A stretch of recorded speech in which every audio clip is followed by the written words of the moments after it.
Welcome to Juice United Show. I'm Nathan Ellington. This is Garth here, as well as my guy who's going to talk to us about the game, the big game. We've got Europa League again, and this time it's Barcelona at the Nou Camp. Can you get a bigger game than this? I don't think so. No. This is the best game you're going to get in the Europa League, I think. And so why not have it now? If we win it, then there's a good chance we can win the whole thing. You know, if we can beat these, we've got a good chance. But remember, Arsenal are in this as well. So it's not an easy one, is it, Garth? It's not an easy one to have to come into. Of all the teams we could have got, we got Barcelona. I can't listen, mate. There's people out there like say that the draws are fixed. You know what I mean? And then when you see this, come up, you're like, I can see where they're coming from. I don't believe it, but I can see where these people are coming from because it was before the draw was even made. Everyone was like, the tie would be Barcelona, Man United. Yeah, after De Jong, all this time, and then Barcelona. It's going to be a massive game. I'd ask you this question though, with the return leg, like, would you put more into this game or to the League Cup final against Newcastle?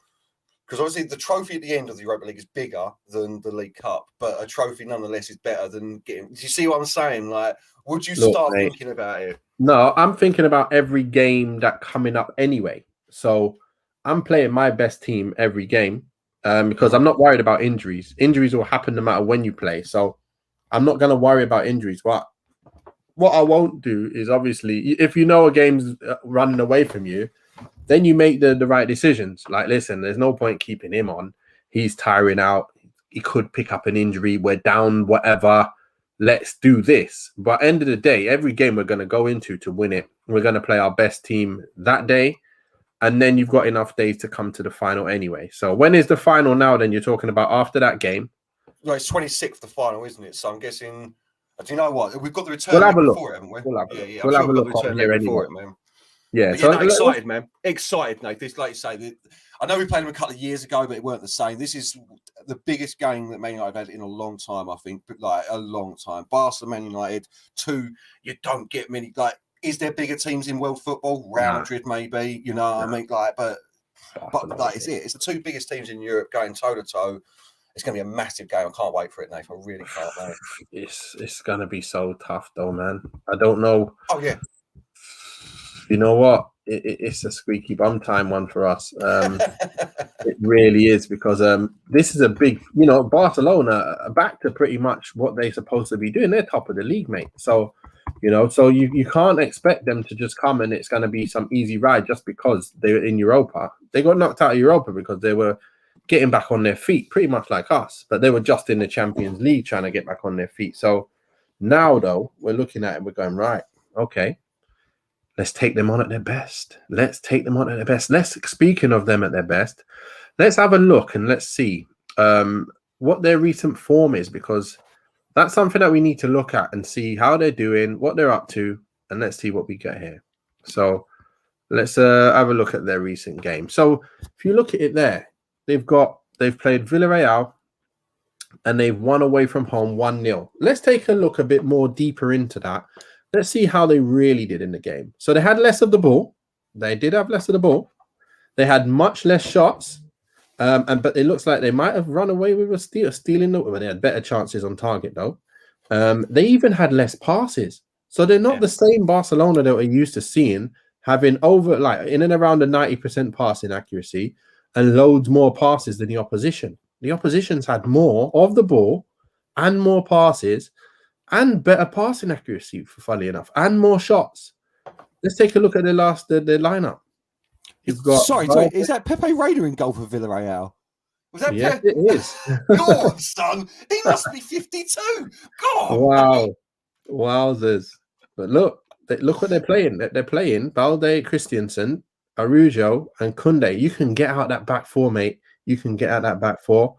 Kessie, De Jong, and Pedri. There's not much steel hanging about there. Maybe Kessie is a bit of the steel. Yeah, Kessie is a bit of steel, mate. He's on form. Yeah, it looks more of an attacking kind of look to me. And then you got Gavi, Lewandowski, of course, and Rafinha, who I really think is a good player. And who's on their bench? Let's see: Fati, Ferran Torres, Torres, Marcos Alonso from Chelsea, Jordi Alba, who probably should be starting, probably will be starting. maybe they did drop a few players to rest. I was them going for to this say, if they dropped a couple of players here, yeah, because Hmm. I've not heard of Balde like as their starter. But listen, I know it's saying look, they're in good form. But you look through their results, Nate, and there's a lot of 1-goal wins, a lot of like just getting it over the line, if you know what I mean. Which is still that's the mark of a champion. There's a mark of a championship team, you know what I mean. So let's have a look. Let's have a look at what they've been doing. So they won 1-0.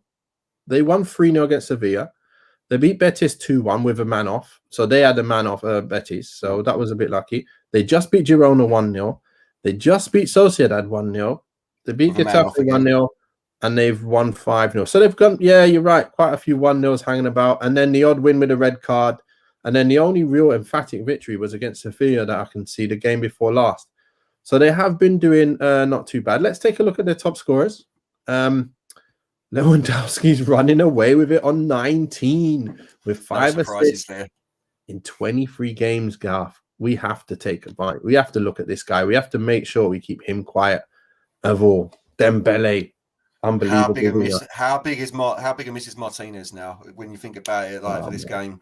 Yeah, listen, this is what we've got to do. We've got to stifle them in this game so that we come away with a draw or them not beating. We can't get wiped off the park, basically, because Martinez is back for the next game and then he owns Lewandowski. So, but here's the thing, though. What do you think about Shaw playing there? I think Shaw can do a job anyway. I think Shaw's 100% pretty good in that position, isn't he? So. Yeah, but he's not Martinez, is he, Nate? You know what I mean? That extra bit of bite, that extra bit of put Lewandowski right off his game from step one. Listen, Luke Shaw, when we see our teams, I've put him there 100% because I think that's the way to go. But yeah. Well, look, all we need to do is we need to stop their whole side. But look, Dembele, he's been a player who we've been worried about, because of his injuries back in the day. What we're saying, we didn't really want him. He's back. He's played 24 games this season. And he's a proper winger. So we got to take care of him as well. And Rafinha as well. I really like Rafinha. I said I wanted him. I would have rather had him than Anthony because I think he's got more about his game and he's more polished. So we definitely need to, be on the top of our game for him. Let's take a look at us then. Let's take a look at us. You see here, we beat Leeds 2-0.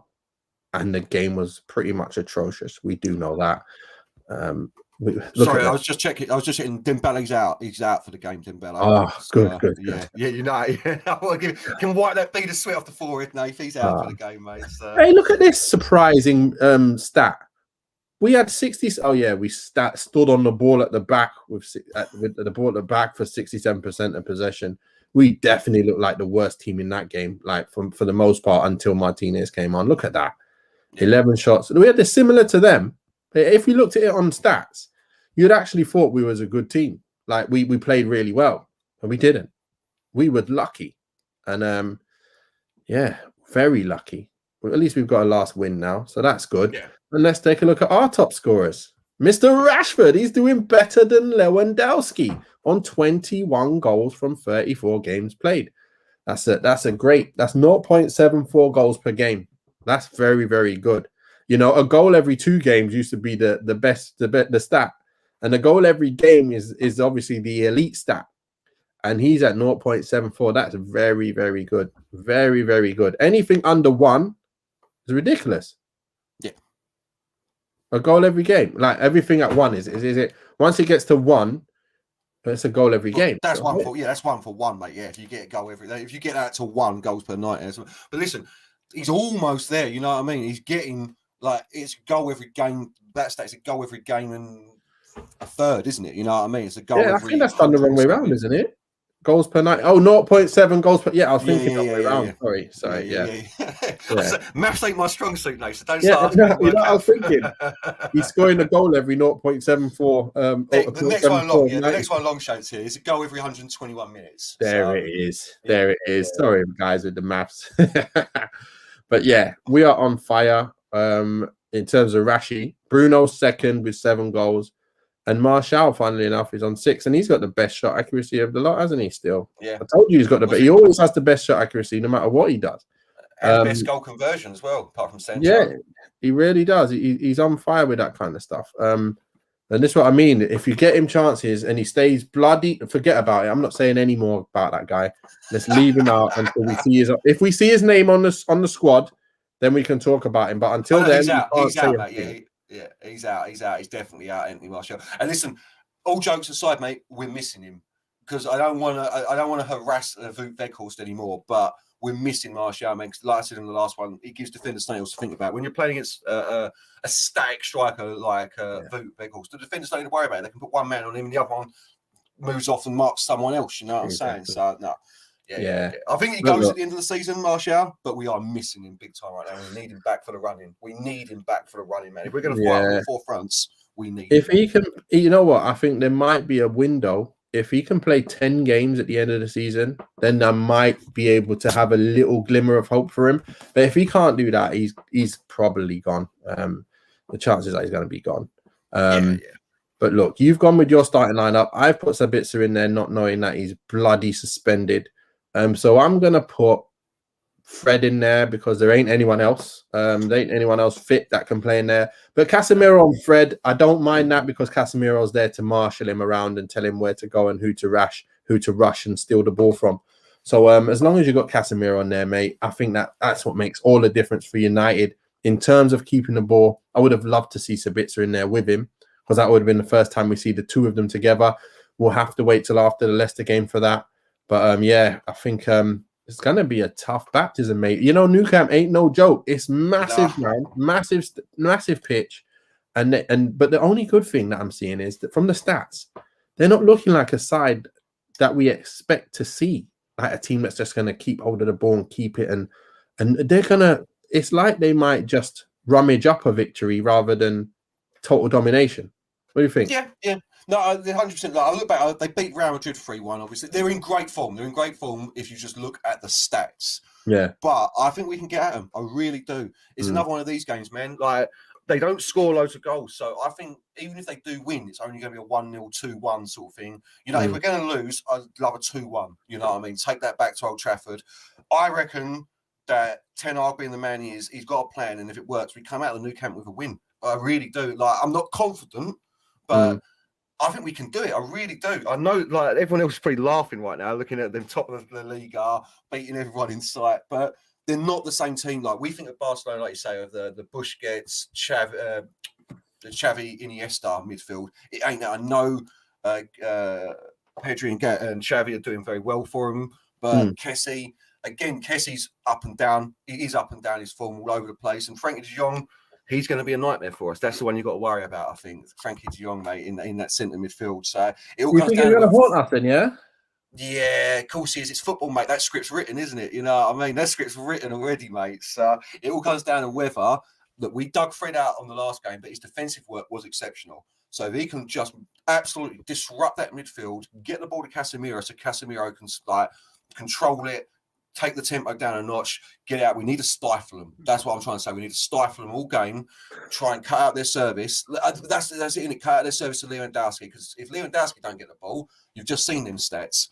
They ain't scoring. You know, same for us with Rashford, though. Exactly the same again with Rashford. This is what I mean. Like, hopefully Sancho's on fire. I presume Sancho's starting. He's got to, you know. You think so? That's what I was going to ask you. Why do you think he's going to start rather than Garnacho?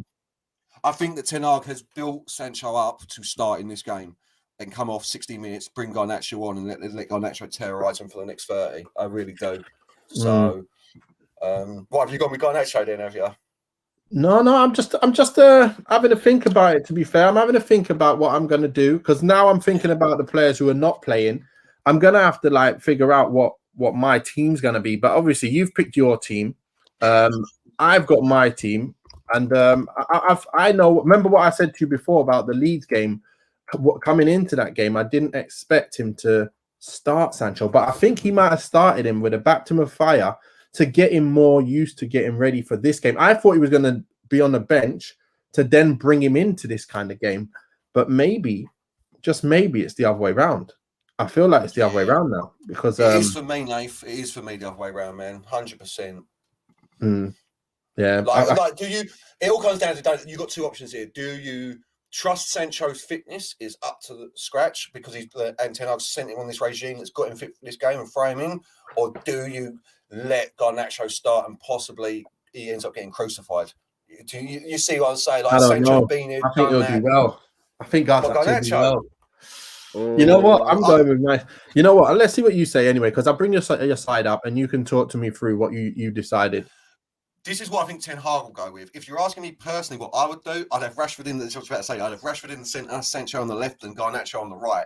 But he isn't doing that. Ten Hag's not doing that. This is what he's doing. The team picks itself for me, Nathan. If he's going with short centre back, AWB at right back, I think in the return leg at Old Trafford, I'd actually play Dalot when we can be more attacking. But for the first leg, defensive security, AWB, Varane obviously has to play, and then you get into the next centre back man and. I just don't think he trusts Maguire enough. I think Maguire was given game time. I think he was given game time against Leeds to see what he could do, and I think he did. And I don't think he impressed. So I think Shaw plays left centre back, and that means Malacia has to play left back. Yeah, Fred and Casemiro, the only centre midfielders we've got, mate. So they definitely go in. Bruno, obviously captain, straight for the centre, and then Sancho on the right, Rashi on the left, Weghorst through the centre. I wouldn't be gutted to see Garnacho out on the right though, either, man. I wouldn't, but. I think you start Sancho, man. I think you showed a faith in the kid. I think you say to him, like, this is it, mate. Like, this is what we've been building you up for. You've been away for 3 months. Go out there and do it. Do it. Show everyone the player you are. You know, big him up, like proper big him up, and hope he does something. Well, look, that's a good side, to be fair. And you're right. It's a hard one to choose between what you want and what the manager's going to bring. And it's like you put out there exactly what you think the manager's got to do, and I've put out what I want. So I'm going with my strongest 11 here. This is my strongest 11. I'm going with Malacia, Shaw, Varane, Wan-Bissaka. I believe Wan-Bissaka is needed to stop the wingers, especially to stop whoever's on the left this time, Gavi, or even if Rafinha goes left or whatever. We got to have ability there. We've got to have Shaw and Varane in there. I think they're the best central defensive partnership from what we've got available. Malacia is going to provide that steal and the work rate up and down. I think Fred, whose name is Sabitzer today, with Casemiro, I think them two, Sabitzer, Fred, and Casemiro, are going to do well in the central defensive midfield. They've done it before. We know what they're about. And Bruno just continue to do what he does. And I think Sancho's going to get his minutes on the right. I think Garnacho's going to be the pace up on the left, and then the extra pace up front is going to be Rashi. And I think that's where we're going to be most dangerous, and we will be able to hurt them. Now, looking at it, playing Weghorst at Barcelona, I can't see him hurting anyone. I can't see any point in him starting in this game. It's away from home. We probably need to steal a goal. We need to be steely at the back and steal a goal. We need to have, like I keep saying, that three-pronged attack. We need pace in all three positions to hurt this kind of side. This is Champions League pretty much football right now. If you look at where we are in the league and where they are, that's Champions League football just for next season. So we can't be playing with Weghorst, which I probably will. I'll be wrong anyway because we're always wrong. Something will be different. We'll be playing Manu or something like that. So we'll be like, Maguire will be up. Maguire will be centre forward, mate. You know what I mean? So yeah, there is going to be some surprise I'm expecting because we've still not got a starting 11 right yet. Not every single player. I'd like to do it, but I don't think we will. But yeah, that is our strongest 11, Garth, I think, in terms of attack. But I still feel in my mind he's going to do what you've put. It's a weird one, isn't it? Yeah. Well, like I said, I'd love to see you off them. I would. I mean, the only thing you've got then, though, is you have nothing coming off the bench for an impact. Like, you've got Palestri, but then that's it, you know what I mean? So that's the other thing I think, like, maybe like you hold him for 60 minutes. Because whatever I say about Weghorst, he can hold it in like that transition period between midfield and striker, muscle a man here and there, you know, and he's a different type of problem as much as he doesn't do enough of it than just three attackers just running at you all game. So, and then you have that for 60 minutes. He comes off, Rashi moves into the centre, and then you bring on Palestri or, Garnacho, you know what I mean? And something like that I can see happening. Listen, Ten Hag trusts Voot for some reason. He hasn't played him yet. Yeah, so, You're right. He is going to continue playing. He does want to try and bring that style of play. Maybe he's trying to get us used to some player who's thinking of bringing in later on. You know, like get used to playing this way. Yeah, that's what I think he is, yeah. And then, bang, you replace him with a top-notch player. And you know what? I'm starting to come around a bit to that Ivan Toney feeling of, you know what? He looks like he can do a nice little job in there. He's a physical player, can win headers. He can. It's like he's got some attributes that I like. That like that robust type of striker who you just can't leave alone. And you just if you try and fight with him, he'll fight you and win the ball. He'll win headers. He'll work hard. He'll be in the box when the ball comes in. He'll try and score no matter what. I think someone who's an honest striker like that, we could do with having him. And even what was weird? Watching PSG Brian yesterday, and I was looking at Choupo-Moting's stats as well. I was like, you know what? I would have taken him now to come to think about it. I would have taken him over Weghorst. I think I would have taken him over Weghorst now. So, to be fair, that was best agent in the game, though. Best agent in the game. That gets agent is the best agent in the game, mate. So is it Stoke to where did he go before Bayern? Was it PSG? Well, oh my god! Yeah. He was at PSG before that. Yeah, he's been everywhere, man. Yeah. From Stoke, he's killed it. He's killed it. Yeah. He's absolutely killed it. This is what I truly believe that is what Weghorst is his job now. That's why he's playing every game. It is there. Ten Hag's letting the team know that this is the sort of strike we've got. Obviously, everyone who watches the show knows what I think of Tony. The only problem you've got now is this betting thing hanging over his head. You know what I'm saying? And obviously something we'll get into on Thursday as well, tomorrow on the actual main show as well, is does Greenwood come back? I don't really I don't know now. I don't know how you deal with that situation. You know what I mean? Let the people deal with it, innit? At the end of the day, it's a great talent that if he comes back and the club accept him, then I'm not against if he plays. If the club accept him, then they've gone through everything they need to determine whether he can play or not. If they don't accept him, then he's not come through everything they need to. Simple as that. And you accept it whichever way it goes. But one thing I'm not going to do is boo him for the rest of his life if he comes back and plays. I'm not going to make his life hard to play. If he doesn't play, he gets what is just rewards. Because at the end of the day, the way I look at this is you've got human beings here, and does it mean that he's outcast from the whole world forever? He can't go to the nearest groceries and get food. He can't go cinema. He can't go anywhere for the rest of his life. I don't know. So I'll wait and see what happens down the line. And it's a tricky one, man. But like I always say these things, that at the moment he's innocent. That's what I'm saying. He's innocent. There's no charge against him. There's nothing. It's now public opinion, and you can't be like that. At the time when it was all coming out, I wasn't happy. I didn't want him to do the team. But if there's no charge, this is his job. You know what I mean? I always come back to this with people players who do prison time as well when they come out. It's he should never have a career again. It's no, he's done his time. He's done, I don't know what you want me to say. He's done his time as well, Garth. Yeah, and he's been up for time. Yeah, you wouldn't say it's about any other profession in the world. You know what I mean? This is his job, so it's going to be a tough one, man. It's going to be it'd be very interesting to see how Ten Hag deals with that one. But that's a different conversation for a different time. Yeah, we'll see. It really is a tough one I don't want to side any side until it's been determined what.